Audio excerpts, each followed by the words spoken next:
এদেশে ইসলামী শ্রম নীতি বাস্তবায়ন করতে হবে। ইসলামী শ্রম নীতি বাস্তবায়ন হলেই কেবল আমরা আমাদের অধিকারটুকু পাবো।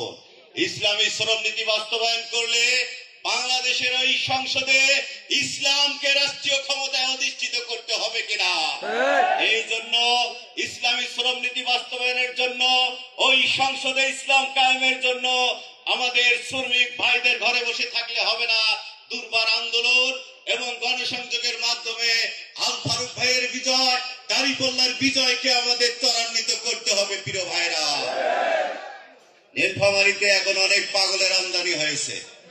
এক পাগল বক্তৃতা দিয়ে বলতেছে তাদের সাথে বাংলাদেশের সম্পর্ক নাই, সম্পর্ক তাদের অন্য দেশের সাথে। পাকিস্তান বুঝাইছে, আরে মিয়া বাংলাদেশের সাথে আমাদের সম্পর্ক নাই, পাকিস্তানের সাথে সম্পর্ক তো আপনাদের। আপনার তারেক জিয়ার জন্ম কোথায় আপনি জানেন? পাকিস্তানে জন্মগ্রহণ করেছে সে, আমরা এই বাংলাদেশে জন্মগ্রহণ করেছি। আমরা একজন নির্ভেজাল বাংলাদেশী।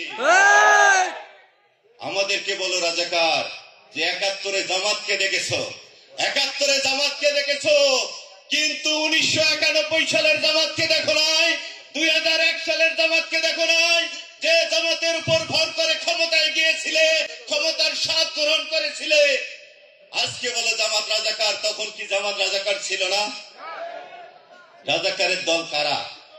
শাহ আজিজুর রহমানকে জিয়াউর রহমান তার প্রথম সরকারের প্রধানমন্ত্রী বানিয়েছিল। এই আজিজুর রহমান ১৯৫২ সালে ভাষা আন্দোলনের বিরোধিতা করেছিল।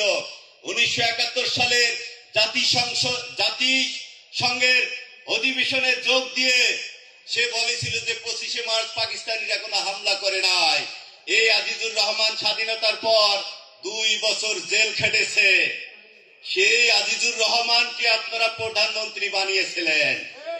আপনারা মশিউর রহমান জাদু মিয়া ৭১ সালের পর ৫ বছর জেল খেটেছে রাজাকারের মামলায়। শর্ষিনা পীরের অনুরোধে শেখ মুজিব তাকে মুক্ত করে দিয়েছিলেন। আমরা জানি ১৯৭৭ সালে জিয়া একটি দল করেছিল, তার নাম জাগদল, আর আজিজুর রহমান একটি দল করেছিল জাতীয়তাবাদী ফ্রন্ট। যদি মিটিং ডাকতো জিয়া, দেখতো তার মিটিং এ ১০,০০০ লোক, আর আজিজুর রহমানের মিটিং এ দেখতো ৪০-৫০,০০০ লোক। জিয়া বুঝতে পারলো যে স্বাধীনতার পর মুজিবের তাণ্ডব, ব্যাংক ডাকাতি, ধর্ষণ, লুণ্ঠনের কারণে মানুষ তাদের থেকে মুখ ফেরাই নিয়েছে। তাদের প্রতি আস্থা নাই, জিয়ার প্রতিও আস্থা ছিল না, এই জন্য তাদের সমাবেশে মানুষ যাইতো না। জিয়া বুঝতে পেরেছিল এই রাজাকারের সাথে যদি আমি জোট না করি তাহলে আমি রাজাকারদের কাছে পরাজিত হব। তাই তারা তাদেরকে প্রস্তাব দিয়েছিল, আসেন আমরা একটা দল গঠন করি। তারা বলেছিল, জিয়া আপনার জাগদল ছেড়ে আপনি আমাদের দলে আসেন। তখন জিয়া তার জাগদল ছেড়ে জাতীয়তাবাদী ফ্রন্টে এসে নাম দিয়েছিল বাংলাদেশ জাতীয়তাবাদী দল।